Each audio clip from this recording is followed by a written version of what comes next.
सभी का मेरे इस channel Sain Ganesha practical HR and law में स्वागत है।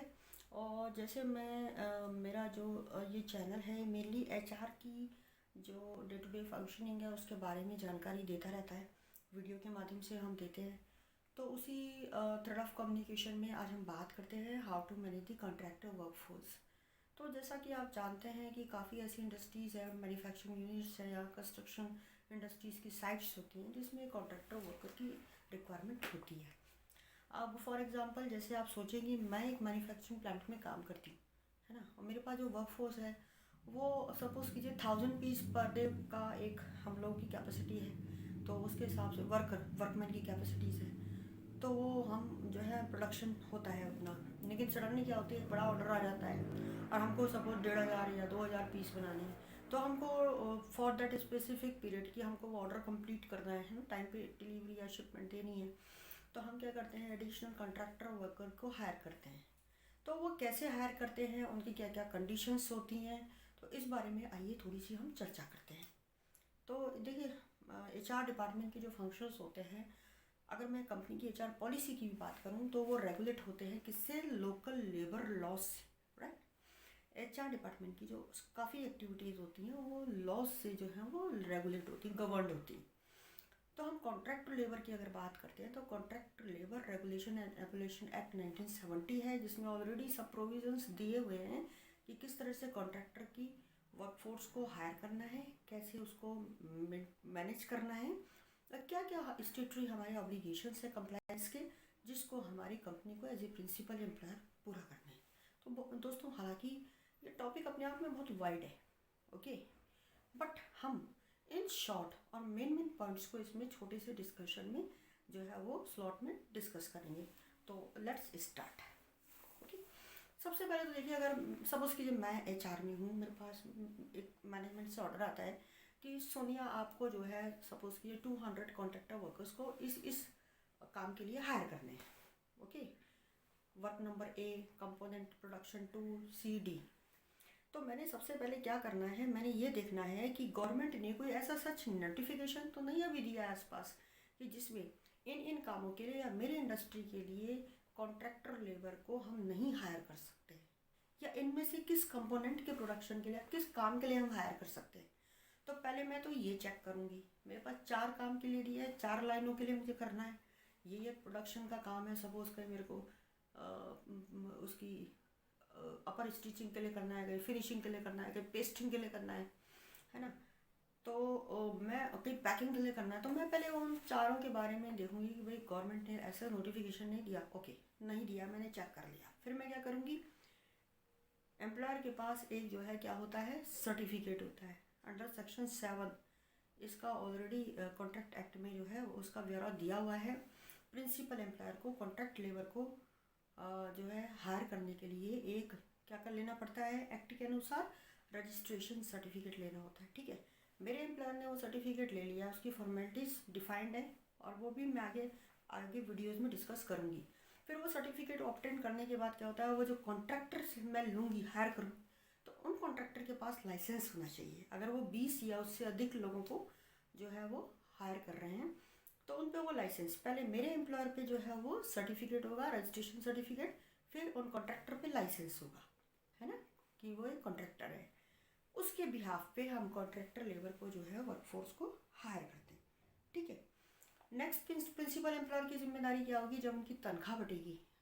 अब तो देखिए वैसे बैंक ट्रांसफ़र तनख्वाह है, फिर भी तो उस टाइम पे जो है एचआर डिपार्टमेंट का रिप्रेजेंटेटिव या कंपनी का रिप्रेजेंटेटिव वहाँ पर बैठना ज़रूरी है, साथ में कॉन्ट्रैक्टर या उनके हायरर का सिटिंग ज़रूरी है at the time of the distribution of the wages of the contractor worker, right. Next क्या होता है कि मेरी कंपनी मतलब प्रिंसिपल एम्प्लॉयर को, हम लोगों को उनको सुपरवाइज़ करने का कोई राइट नहीं है, कॉन्ट्रैक्टर ही अपनी वर्कफोर्स को सुपरवाइज़ करते हैं। और उनके जो डे टू डे फंक्शन होता है, अटेंडेंस, जो भी डे टू डे मैटर है वो सुपरवाइज कॉन्ट्रैक्टर करेंगे, प्रिंसिपल एम्प्लॉयर कोई रोल नहीं होता। सबसे बड़ी बात है, ठेकेदार के जो कर्मचारी हैं उनको छुट्टियां देना, किस हिसाब से छुट्टी को दे रहे हैं वो रूल के हिसाब से वो कॉन्ट्रैक्टर करेंगे, वहाँ प्रिंसिपल एम्प्लॉयर का कोई रोल नहीं है।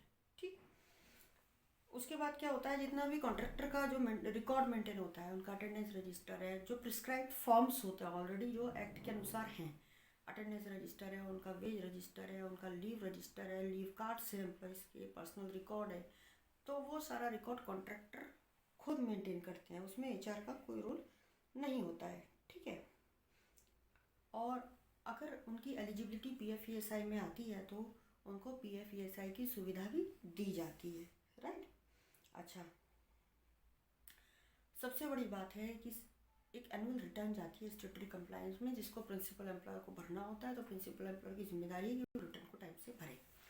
तो इस तरह से फ्रेंड्स हमने जाना कि कॉन्ट्रैक्ट लेबर जो है वो एक एक्ट है, contract labour regulation and abolition act 1970, उसमें ऑलरेडी सब लेट डाउन दिया हुआ है, जितने भी डायरेक्शन से how to manage the contractor workforce from hiring to firing. Okay. तो उस एक्ट के हिसाब से कॉन्ट्रैक्ट लेबर की वर्कफोर्स को जो है वो मैनेज किया जाता है।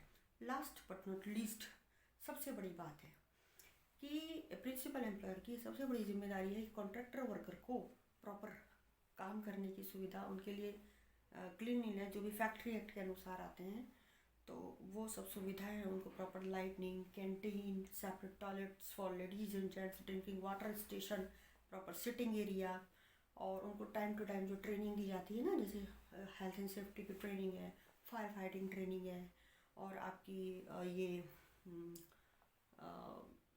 फर्स्ट एड ट्रेनिंग होती है, और साथ साथ जो भी ट्रेनिंग दी जाती है तो वो ठेकेदार के वर्कर को भी दी जाती है। ठीक है। तो दोस्तों मैंने बहुत इन शॉर्ट में आपको कॉन्ट्रैक्ट लेबर के बारे में बताया।